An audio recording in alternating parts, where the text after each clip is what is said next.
So what happened? How come she started really getting interested not only in Buddhism, but in other spiritualities? So again, she was disillusioned with the missionaries and their treatment of the native Hawaiians.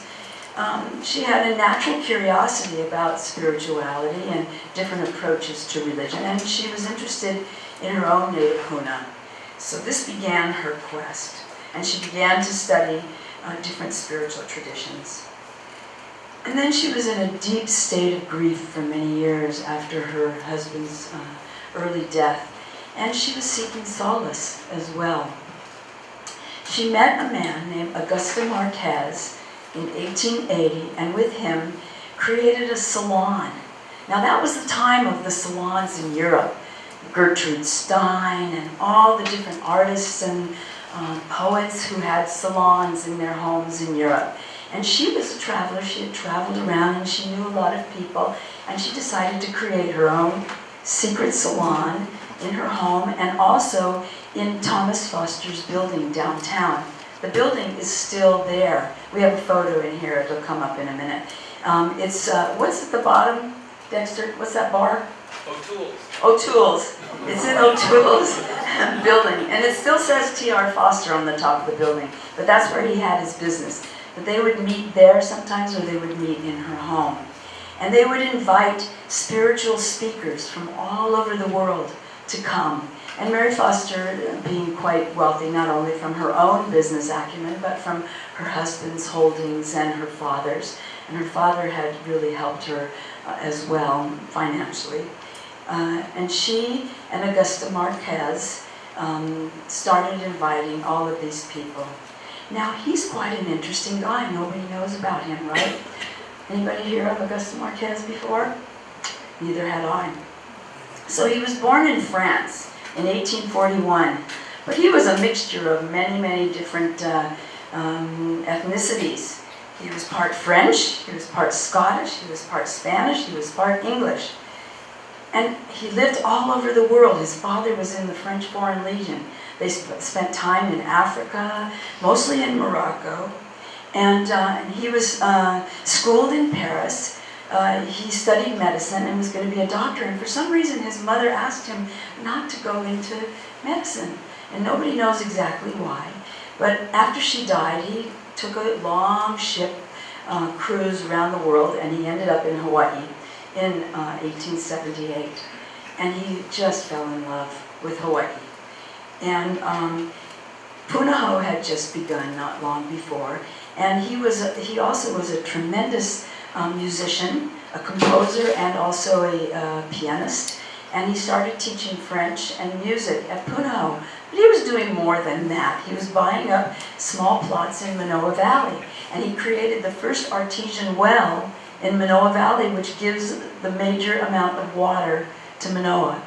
And the Portuguese community adopted him as his own. In fact, they even thought he was Portuguese. And he really supported them because a lot of them had come to Hawaii with this promise of being luna on the plantations, and a lot of them were left without any work and without any promise being fulfilled. So he started getting them jobs and selling them these plots of land for little money. And he became very beloved by the Portuguese community. And he was considered a statesman, and he was elected to Kalakawa's legislature. And he and Kalakaua became very close friends, and Kalakaua sent him on a few diplomatic missions.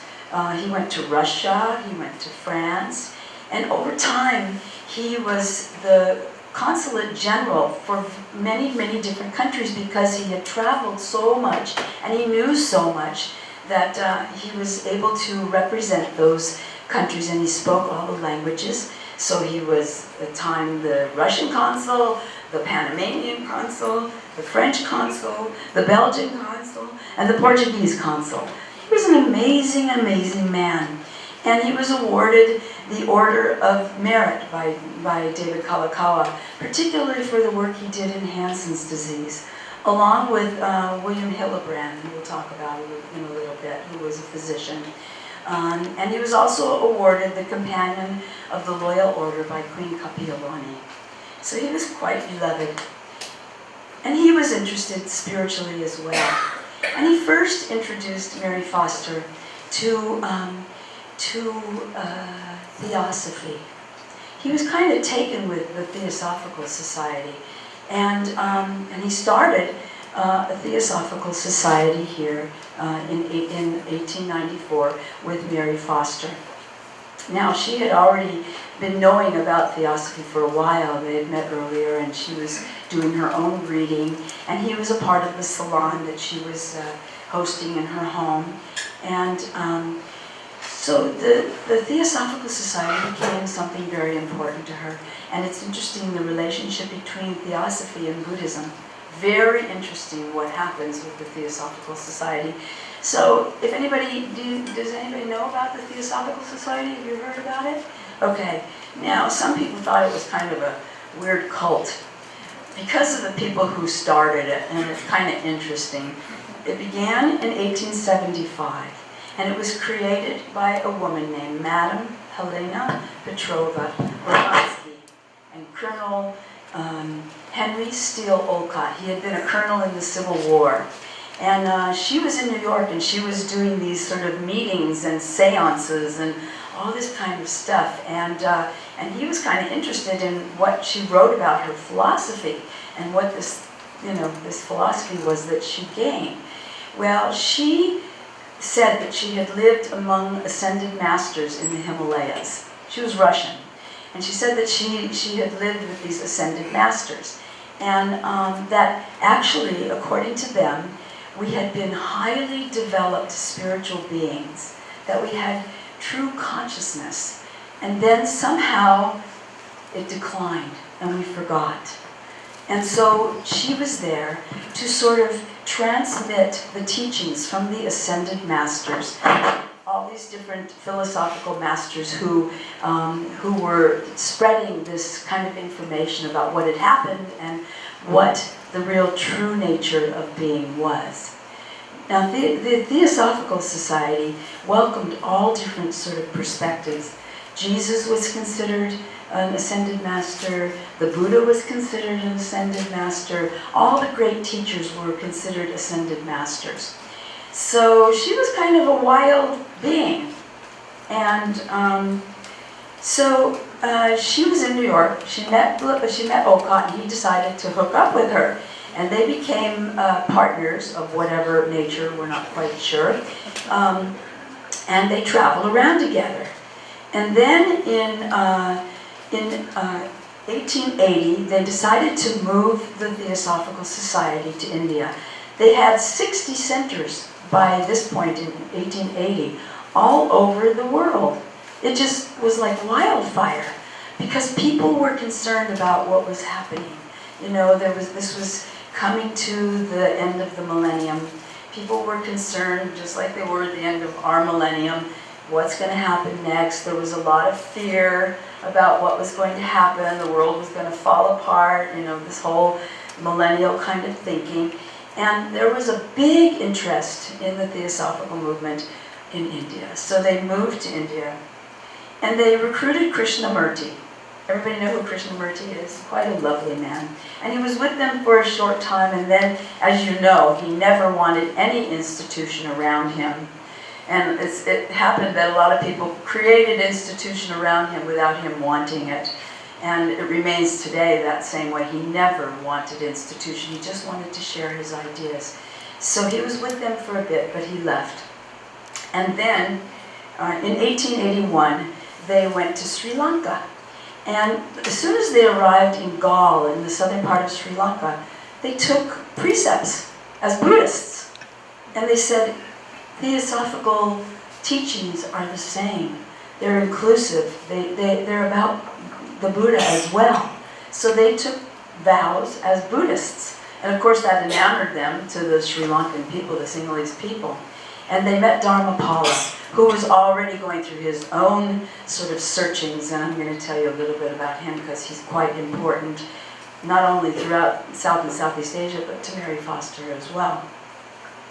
So in 1884 they came back, and he wanted to go with them to India. He was so amazed at who they were and the way they were speaking about this inclusive philosophy, and that, that we all are seeking our spiritual awakening.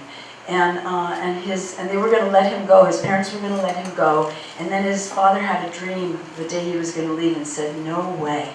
And so they asked the head monk, and the head monk said, "Well, if your father had this dream, dreams are also, very foretelling." And then Madame Blavatsky came and said, "You have to let him go, or he's going to die." So they finally allowed him to go to India with them in 1884. Now this gives you an idea. These are these two beings from the Theosophical Society. On your right is Madame Blavatsky, and on your left is Colonel Olcott. Kind of interesting. She looks kind of interesting. I'm going to show you another picture. So this is her. Okay, so she's quite a character. And she wrote amazing books, very amazing. One called Isis Unveiled, another one called sort of The Truth of Theosophy. She was very prolific and quite a mesmerizing person, and had a great following.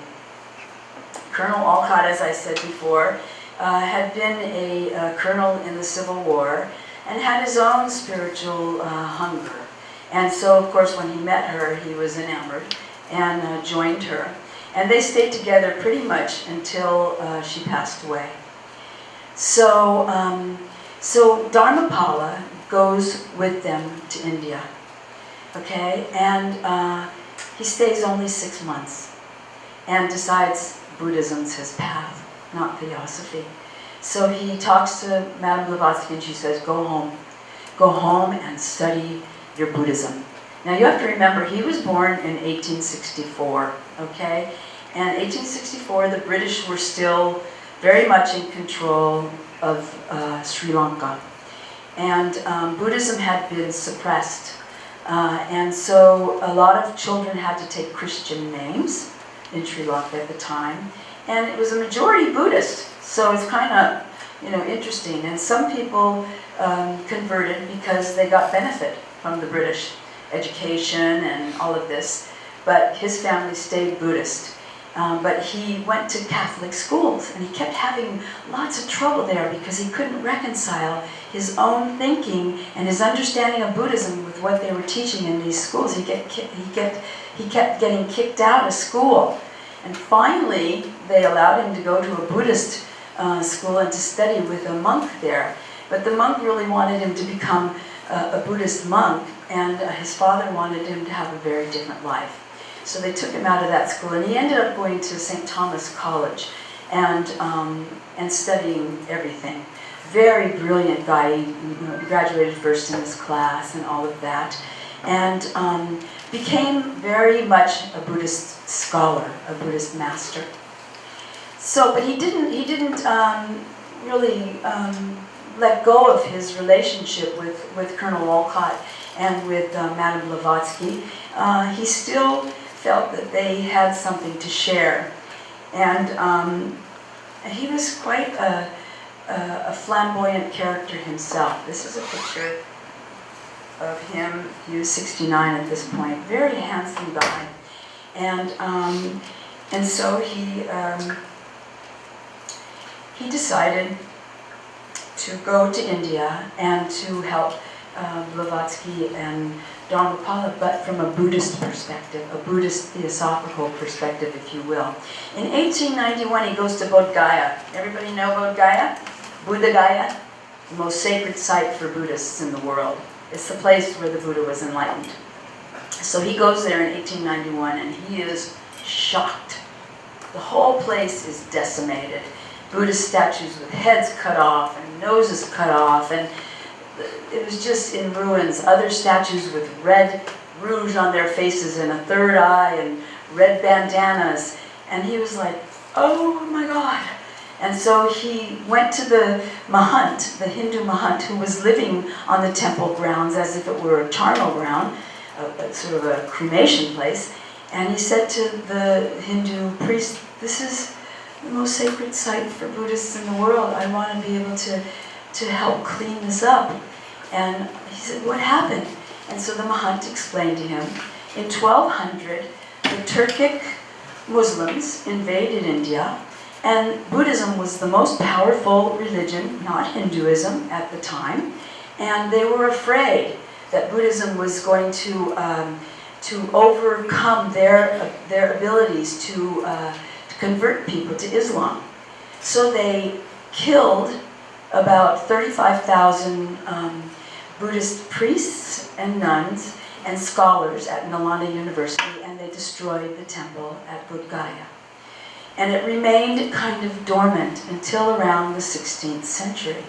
And then the Hindu, the Shaivite, the Hindus who follow Shiva, moved in there.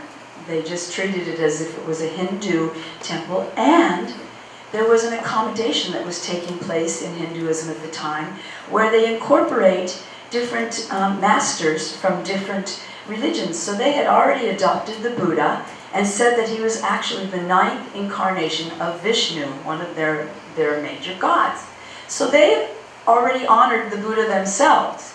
And people who made pilgrimage to the Buddha as well as to Shiva and to Vishnu and to all the other gods. 33,000 Hindu gods, thereabouts. And so Dharmapala said, well, wait a minute, I mean, this is our space. And the guy says, no, I've been here quite a long time, and this is my space. So Dharmapala went to the government, the British government, and said, I need your help. This is our sacred spot. And they were very afraid to do anything. 1891, remember what was going on? Gandhi had just done his first non-violent movement in South Africa. And he was on his way back to India. And they were afraid of what was going on with Hindu nationalism. And they were afraid they were going to lose, and eventually they did. And so they didn't want to ire the Hindus at that point. They didn't want to anger them. So they told Dharmapala, sorry, we can't really do anything. So what he did was he reached out to the Japanese Buddhists and to other Buddhists around the world and said, help. And so the Japanese and the Burmese came and helped. King Mindon, the king of Burma, sent some people to try to help sort of clean up the temple. They kind of made a mess, and the Archaeological Society was quite upset because they had destroyed some archaeological evidence, at the temple. But they tried, and the Japanese as well came and gave money to support the reconstruction. So Dharmapala started a society called the Maha Bodhi Society to get people to help him to restore this famous site, and also to help Buddhists around the world. And then in 1890. Around 1890, there was a debate in Sri Lanka between a Buddhist monk and a Christian missionary. And the Christians had asked the Buddhists to come because they thought they could, overtake him by their wisdom and by their learnedness. And the Buddhist monk, in front of 10,000 people, showed them that Buddhism, at least his interpretation of Buddhism, was much stronger and much more open-minded and open-hearted. And so the speech that he gave was so profound that the newspapers covered it. And a man in Chicago who was planning to create the Parliament of World Religions in 1893 as part of the World Exposition read it. And he contacted the monk. And the monk gave the letter to Dharmapala. And he said they want to have somebody representing Buddhism for the first time, particularly Southern, South Asian Buddhism at this Parliament of World Religions. So Dharmapala started asking all the monks and stuff. He wasn't ordained or anything. He was just a lay person, an anagarika. An anagarika means a homeless spiritual seeker. And so he took that name. But he wasn't a monk at this point. So he was so excited. And he said, we got to get somebody to go there and to also tell about the plight of Bodh Gaya. And none of the monks wanted to travel that far. They're mostly old, the eminent monks. And the younger ones didn't have enough knowledge to really represent the whole Buddhist sort of world. So he told the man from Chicago, I can't really find anyone to come. And so he said, you come. You just come. And he was like, I'm 24 years old. I'm not real. Okay. So he went, and he became one of the most enamored of the speakers at the World's Parliament of Religion in 1893. He and Vivekananda, who was a sadhu from India, were the most popular. The press just covered them, because they were elegant, they were well-spoken, they knew what they were talking about. And then Dharmapala made a plea to the people who were attending, and there were thousands and thousands of people there. It was a 10-day event, and people from all walks of life and all different religious traditions, Theosophists and Quakers and all kinds of, Christians and Catholics and then Hindus and Japanese Zen monks came, and Korean monks came. And so Dharmapala worked with them and asked the people at the parliament to help them try to get back this space at Bodh Gaya and to help people who were suffering, Buddhists who were suffering. And so while he was there, a number of people, particularly wealthy women, who were interested in spirituality and knew Mary Foster from her travels and from her generosity and her interest in spirituality, and they told him, contact Mary Foster. I'll bet you she's going to be interested, and she has the means to help. So his ship was stopping one day in Honolulu Harbor, and I see this filmically. In fact, when it becomes a film, this is the opening scene. The USS Oceania is coming in, and Dharmapala is standing on the deck, and the Pali is there, and he sees this woman, kind of a large woman in a long dress, with two others standing on the pier. And he knows it's Mary Foster. He had telegraphed her and asked if he could meet her, and she said yes, because she had already heard news about him, that he was an amazing guy. So she decides she's going to meet him. So she and Augusta Marquez, the same guy, and a woman named the Duchess Cannavaro, who also had an interest in Buddhism, came to meet him on the USS Oceania for one day. And she wanted some private time with him. And when she got some private time with him, she told him about her temper and about her sadness. And her temper, she said, came from what she saw happening to her Hawaiian people. And also because of the overthrow. This is 1893, remember? October of 1893. What happened in January?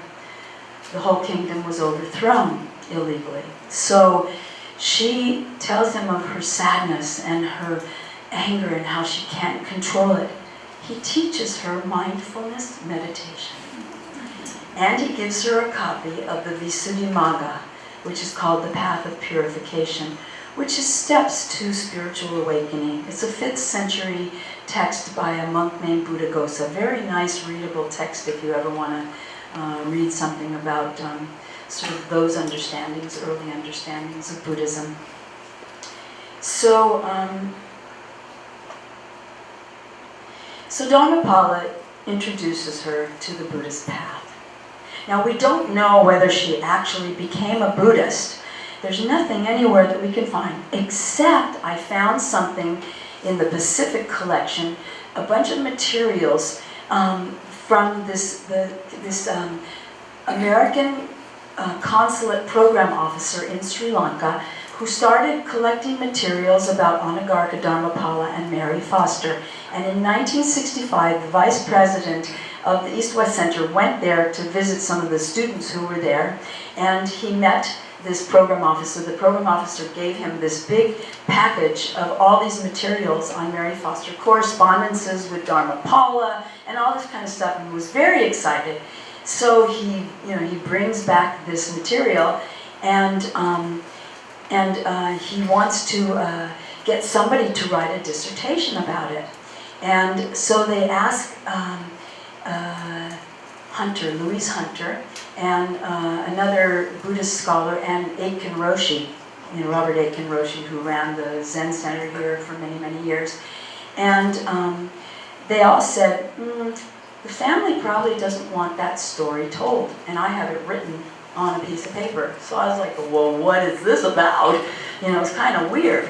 So at the bottom of one of the letters to the president, Shunzo Sakamaki, who was the president of the East-West Center at that time, there's a little footnote from Louise Hunter, and it says, Mary Foster asked for a Buddhist funeral, and Ernest Hunt offered to do it for her, but he said, you must write this down.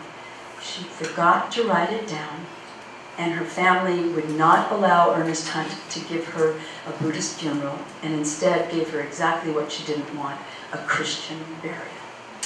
So she was quite taken, with this whole thing. She and Ernest Hunt knew each other, and of course she was such close friends with Imamura, and she really wanted to have a Buddhist funeral. To me, that says, okay, if she hasn't taken the precepts, okay, but she had a deep, deep involvement and relationship with Buddhism. Okay, so so Dharmapala, he himself is quite an amazing character again, national hero of Sri Lanka. Okay, so Mary Foster and Dharmapala began a 40-year relationship, friendship. He called her his foster mother. He also called her the Queen of the Isle of Righteousness. Now, what does that mean? It's actually a translation of a word called Dharma Raja, the king or the royal of the Dharma. And so he decided to take that name, the Dharma Raja, and give it to Mary Foster. So he referred to her as the Queen of the Isle of Righteousness. And she supported him not only financially, but a lot financially and spiritually. She loved his work, she loved his teachings. She built hospitals and orphanages and seminaries and all kinds of places all over India and Sri Lanka. And she started the London Buddhist Society. She gave the money to fund the London Buddhist Society. In fact, it's called the Foster Center. And Dharmapala just adored her because he saw in her the light, but he also saw in her great generosity. And she built that temple in Sarnath that I showed you in the beginning. It was her money that really built that temple. She also helped pay for the reconstruction of the Maha Bodhi temple in Bodh Gaya, India.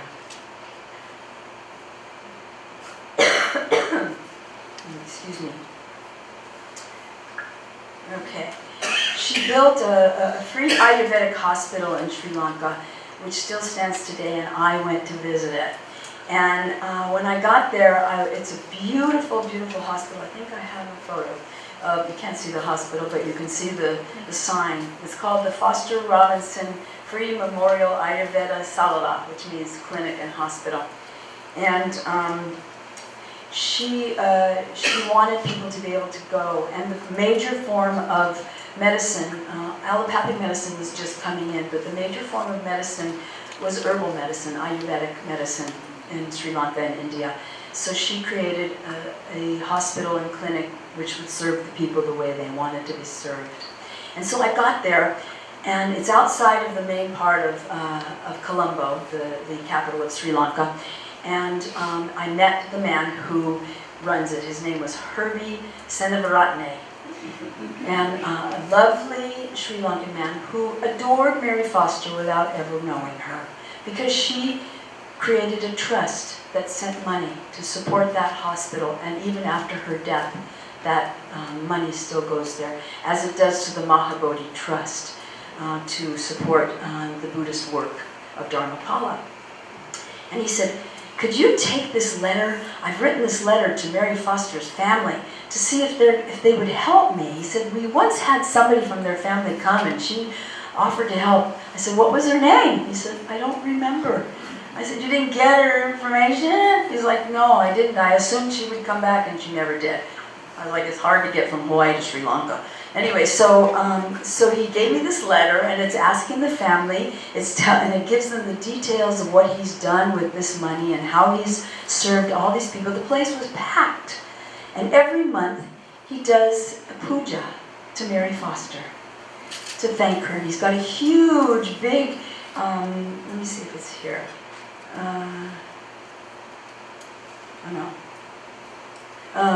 It comes up in a few slides. Sort of a photo of her that he had blown up that was given to him by Dharmapala. And Mary Foster had sent it to Dharmapala because they asked for some photo of her. And she wasn't into it, like, it's me, but she sent it anyway. And they have this beautiful big photo of her. And I tried to take a picture of it, and it was difficult because of the glare and everything, but I have it. Anyway, so Herbie and I stayed in contact for a long time. But I had nobody to give this letter to. Until very recently, I wasn't able to really find the family. I really was not able to contact the family until they contacted me and asked me to help them on a book for the whole Robinson family. And then I found out they're very kind, sweet people, but they really didn't know anything. These are the descendants, and they're like descendants. The Morgan family from Kualoa Ranch, and the holdings, they own part of the Halekulani. They're like rich. And they live right on Robinson Lane. They have 5 houses right there. And the elder is Margot Morgan, a gorgeous, lovely 95-year-old person, kind of the same ilk as Reverend Fujitani. Just a beautiful soul. And she and I have become really good friends. She's just beautiful. And she remembers as a child, running around that property, where Mary Foster grew up. She's much younger than Mary Foster. Not too much younger, but anyway, and she remembers playing with all of the kids and going to visit all of the family. So she's been a source of sort of ethnographic data for me. Really lovely person. And the grandnephew of Victoria Ward wrote a beautiful coffee table book on the Ward family. So I contacted him. He was living in Waimea on the Big Island at that time, and he said, I don't know anything about Mary Foster. And I thought, that's weird. She was Victoria Ward's closest friend, her second sister. She lived in the old plantation, Victoria Ward's house there on the corner of Ward and King, for the last 5 months of her life, and also every time she came back from her travels, because she couldn't bear to live in her house at Foster Gardens because it brought back too many sad memories of her husband. And they purchased that house from a man named William Hillebrand, who I've mentioned already, who was not only a medical doctor, but he was also a botanist. Loved botany, loved plants and trees. And so when he became the physician to the royal family and the first physician at Queen's Hospital, he was sent on a tour around Asia to learn of ways to deal with leprosy, because we were having a big leprosy problem, Hansen's disease problem at that time. And on his travels, he not only did that kind of research, but he gathered seeds and plants and small animals to bring back to Hawaii. Remember, Honolulu was a dusty town with very few trees. And he planted all those trees at Queen's Hospital. Those giant, huge trees, one that just fell recently. And those are all his. And all the trees at Foster Gardens, he planted those. And the trees on Veritania. And trees up in Tantalus. That was his work. His work and Harold Lyon and Joseph Rock. They were the ones who actually made Honolulu as green and beautiful as it is. And so he got very sick. He had upper respiratory disease, and the tropics, of course, can exacerbate that. And so in 1880, he decided to return to Germany and to have his sons go to college there. And at that time, he sold his property to Mary and Thomas Foster, who lived next door. And so they gained his beautiful estate. They tore down his house and built a 3-story house with a kind of what's called a widow's walk at the top, so that Thomas could look at the ships passing by. And there weren't so many buildings to block his view at that time. So he was very happy. And it is said that she lit a candle in that turret at the top of their house after he died every night. But I'm not sure that's true, but that's the legend. And I met David Forbes, who's a researcher who's done a lot of work on Liliuokalani. I see him at the archives every time I go there. He lives there, I'm quite sure. And he told me it wasn't a candle, it was a Buddhist altar. That she lit candles at a Buddhist altar in that turret in her home. Okay, if she's not a Buddhist, why is she having a Buddhist altar? You know, why is she lighting candles on a Buddhist altar? Now, I don't know if David Forbes is right. All of this is, of course, open to conjecture and doubt and all of that, but at this point I'm willing to believe it. So, this is Thomas Foster's office, where she held a lot of her salons, and it's still there today, and that's where he had his offices of the Inter-Island Navigation Company, which was the forerunner, actually, of Hawaiian Airlines. They started getting in small planes. So they weren't just taking boats in between the islands, they were taking small planes. And it was the precursor to Hawaiian Airlines. I thought there was some relationship to Matson as well, but when I looked it up, there wasn't. It was a different family. So they were quite sort of ahead of their times, if you will. So here's the photo that I took of her at that. You can see it's not very, you can't see it very well, but it was a photo that she sent to Dharmapala and that they blew up and put in this frame. And it sits in the opening hallway, the opening lobby of the hospital. Yeah. And then when I got a Fulbright in 1999 to go and to read Dharmapala's diaries for this book. So I spent a year sitting on a floor in the archives with huge boxes of Dharmapala's diaries. They let me just read them and read them and read them. And that was the greatest source of my information about Mary Foster. And that's where I found so many things. And Kevin was saying to me, yeah, but we need some kind of proof that she really was, something, you got to find some written proof. And so I went home and I looked through some old pieces that I had gotten from Sri Lanka. And there are, in fact, correspondences between Dharmapala and Mary Foster, where she talks about her love of not only what he was doing, but her love of Buddhism. And about how the gift that he gave her of meditation, mindfulness meditation, and the Visuddhimagga was her most precious possession. So I'm going to give it to Kevin so that he can show it to people who doubt. Okay? The other thing is, last night I was here, there was a little happy hour, and Wayne Yoshioka was here, and he was saying, you got to answer a question for me. And I said, what was that? And he said, I told somebody that Mary Foster gave us the land for the building of the Honganji. And he said, no, she didn't. She sold it to us. No, I have her financial records. She gave the land to Imamura to build that big, beautiful, white Honganji temple. So, Dharmapala was able to get the government of Sri Lanka to name a street after Mary Foster, where the first Foster Ayurvedic hospital was. And so this was in probably 2000. Oh, fatty. Anyway, and so I took a photo of the lane just to show people, and put it away and forgot about it, and then we just found it. So this is her. It's something that everybody in Sri Lanka knows about. It's so interesting. So I'm going to end part 1 with questions and hopefully answers.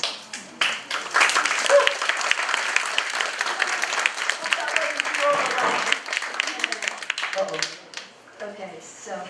Okay, so we'll entertain questions, and please use the microphone so we can pick it up on our filming.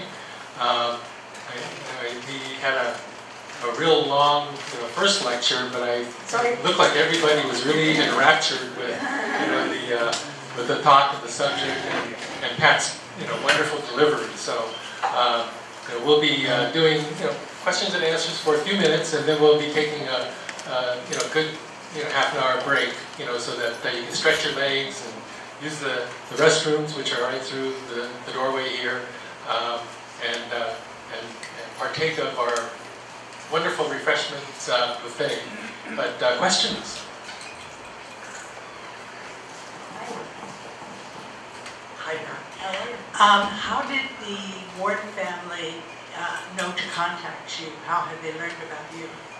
I had contacted a man named Rhett Tabor. He's the head of the Mark Robinson estate, because I thought he might have some materials for me. And so all the descendants sit on the board of the Mark Robinson estate. So they heard about me through Rhett Tabor and contacted me, because they had wanted to do a family book. Thank you, Bodhi. And so they contacted me.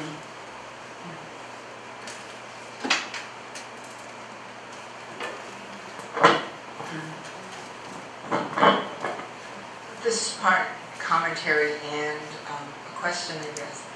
When you look at the period from, let's say, the 1875s to the early 1900s, so many things happened globally. Yeah, you're exactly right. Right, and so, there was a revolution and, the overthrow of the Hawaiian government and all of these things. So, I guess my question is more of wonder than anything else. How did communications happen so quickly, because of all of the accomplishments that were done, here in Hawaii and in London and in India, all of the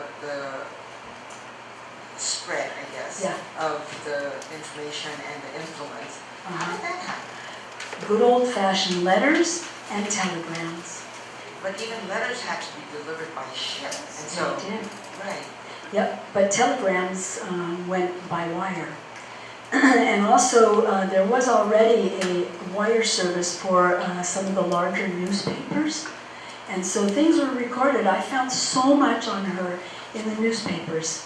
And just by going through a newspaper search. Unfortunately, I don't read Hawaiian.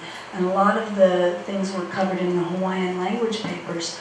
So, but in the Hawaiian English language newspapers, I found quite a bit. And newspapers had their own wire service. But I found lots of telegrams. Lots of telegrams. And she was very good at using telegrams. Good question.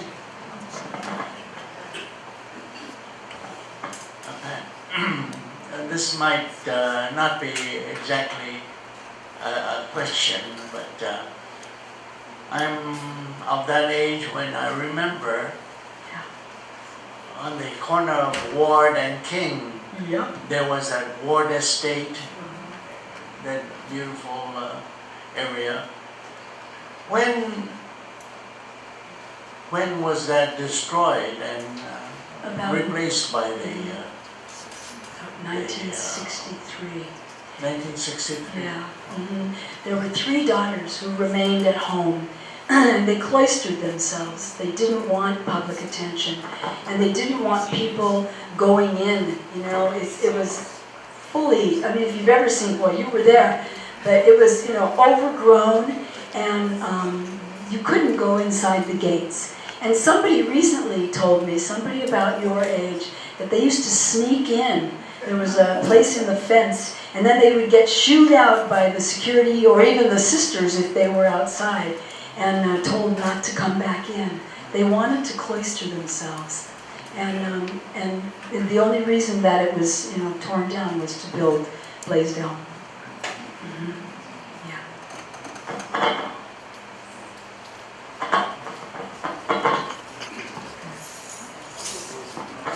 At my research on Mary Foster was in Japanese. Is what? I've been researching Yes. Japanese books in 1980. One book was written by Kozen Tsunemitsu, who was a president of Tokyo Times in Tokyo. I think he came to Hawaii to make some research. So exactly, Asahina Sogen describes the interview, Mary's encounter with I'd Radha love to talk Krishna to you about that. Dhammapada.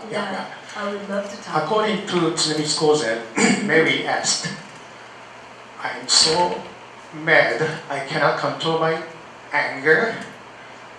To make it short, how can I overcome? And Dhammapada listened very carefully, and he said, "Will you repeat the following words every morning at Mass? May I be good and happy.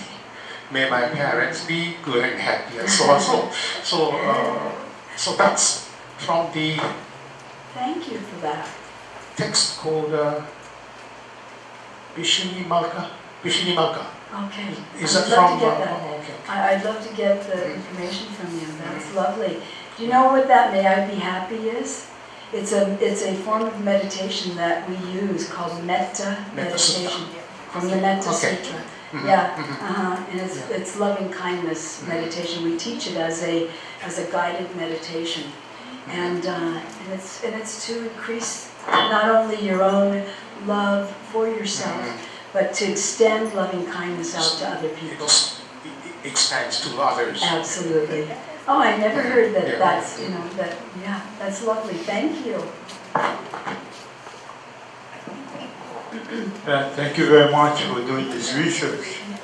Reverend Moreto, myself, and a few of us were fortunate to go to India back in the year 2000. Oh, nice. And when we went to Sangat and we saw that temple there with that sign there, that's the time I realized that Mary Foster is more well known out in India and Sri Lanka than here in Hawaii. Absolutely. You're absolutely right. And the building you showed the picture of, if I'm not mistaken, it's on the corner of Marin and Moana Avenue, and right across Marin becomes Merchant Street. Merchant, exactly. That's exactly where it is. Yeah, You're right. and I kind of researched Mary Foster. I went up to Lower Cemetery because there's a Robinson Lane there, figuring that she's up there, and no, she's at Makiki Cemetery. That's right, I'm going to show you her plot at the end. And during that period, if you go to the gravesite, you'll see Mary Foster and Victoria Ward's, I guess, headstones. Yes, much smaller than the husband's because I know, it's like a big phallic. Right. During that age, women are secondary. Yeah, right? you got it. Right. So you women, you're lucky you live this age. That's great. Yeah, you know, it's so interesting about Bodh Gaya, and I'm going to be talking about that in the second part. But I lived there for 3 years. I ordained as a nun, and I went back again and again and again after that. But every year they put on a kind of ceremony thanking Mary Foster. And I was invited in 2000, I think, 1998, to give a talk about Mary Foster because they knew that I was beginning to do this research. And it was remarkable, actually, that so many people came and so many people knew about her. You know, Hindus, Buddhists, Haolis, everybody. You know, Japanese people. And actually, I sat next to the abbot of the Japanese temple. Did you meet him? He was such a great guy, the Japanese temple in Bodh Gaya. Such a wonderful man. And he was talking about, you know, that they had heard about her in Japan. So it's quite something that we here in her homeland don't know very much until all of us get together and finish this. So, and this book will be out before I die. I hope.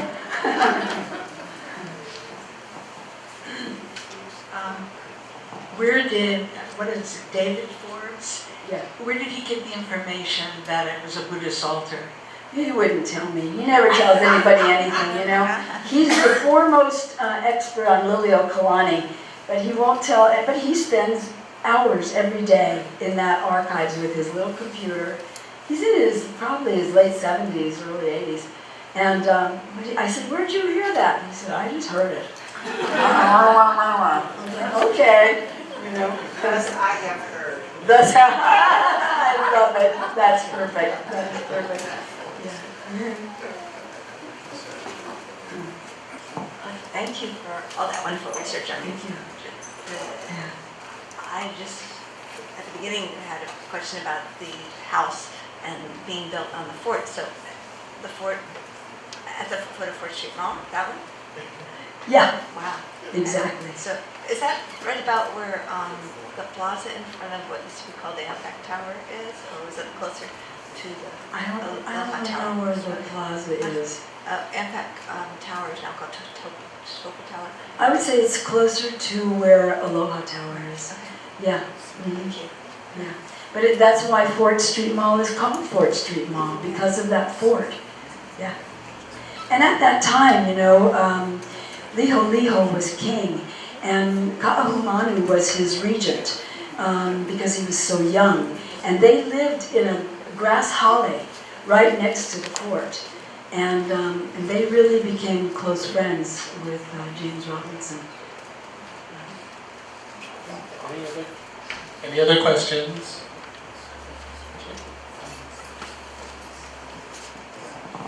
Thank you very much for your presentation.